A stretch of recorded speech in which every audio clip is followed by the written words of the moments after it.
बिस्मिल्लाहिर्रहमानिर्रहीम। रसूलुल्लाह सल्लल्लाहु अलैहि वसल्लम की नसीहतें।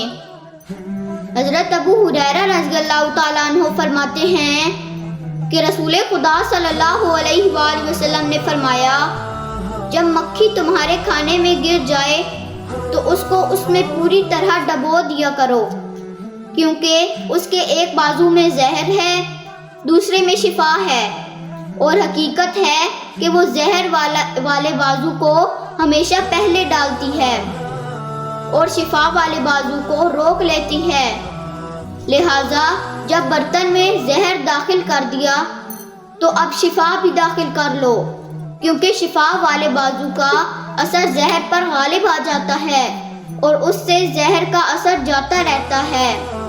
अल्लाह हमारे मुल्क पाकिस्तान की हिफाजत फरमाए। आमीन।